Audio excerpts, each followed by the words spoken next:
Ini ada bulan ke-9 semenjak kelulusan gua dari SMA. Melepas seragam putih abu, mulai memilih jalan hidup gua sendiri. Mau lanjut kuliah, kerja, atau gap year. Dan gua memilih gap year karena belum punya duit buat kuliah. Teman-teman gua kebanyakan pada lanjut kuliah. Ada yang kuliah sekedar kuliah padahal gak serak sama jurusannya. Ada yang kepaksa kuliah di suatu jurusan karena keinginan orang tuanya. Ada juga yang benar-benar tahu tujuan hidupnya kemana, berjuang mati-matian, dan sekarang berhasil masuk ke kampus impiannya. Sebagian teman gue yang lain ada yang milih kerja. Ada yang sekarang udah kerja di bank, tiap hari snapgramnya ngitungin duit orang. Ada yang gak sengaja ketemu di minimarket, rupanya sekarang dia jadi pelayan tokonya. Ada juga teman-teman gue yang memilih jadi abdi negara, dan sekarang kalau kemana-mana, mereka pakai seragam yang keren-keren. Sementara itu gue yang menunda kuliah, di tengah jalan mulai berpikir, apakah gue gak sebaiknya nyari kerjaan tetap aja? Karena menunda kuliah ternyata gak semudah yang dibayangkan. Gue harus siap menerima paradigma orang-orang ketika menjawab pertanyaan, sekarang kuliah di mana? Gue juga harus siap menahan rasa kecewa ketika melihat orang-orang yang lebih berhasil daripada gue. Gue harus tetap optimis kalau gue bisa kuliah, walaupun kenyataannya keluarga gue lagi susah. Dan gue harus tetap belajar, walaupun rasanya gue mau nangis.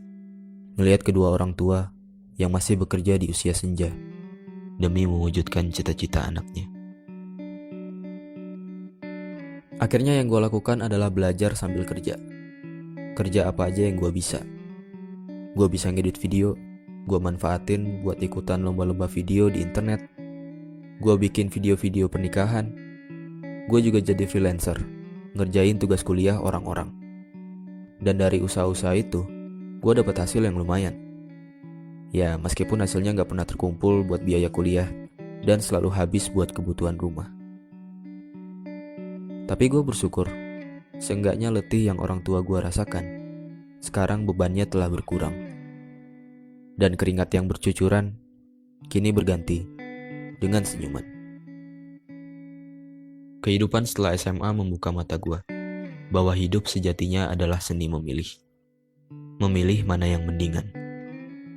Karena pilihan apapun yang akan kita ambil, ingatlah bahwa tidak ada pilihan yang benar-benar sempurna. Mereka yang kuliah pernah bilang, enak ya, dia udah kerja, udah bisa jajan pakai duit sendiri. Mereka yang udah kerja juga pernah bilang, enak ya yang nunda kuliah, bisa nyantai-nyantai di rumah. Sedangkan mereka yang menunda kuliah bertanya-tanya, kapan ya gue bisa kuliah? Bisa gak ya gue keterima kerja?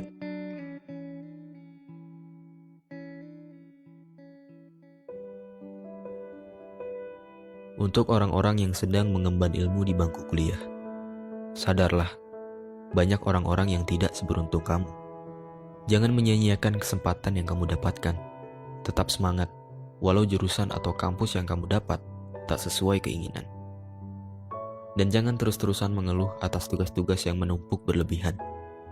Karena ingatlah, tugas-tugasmu itu tak sebanding dengan kerja keras orang tua yang membesarkan kamu.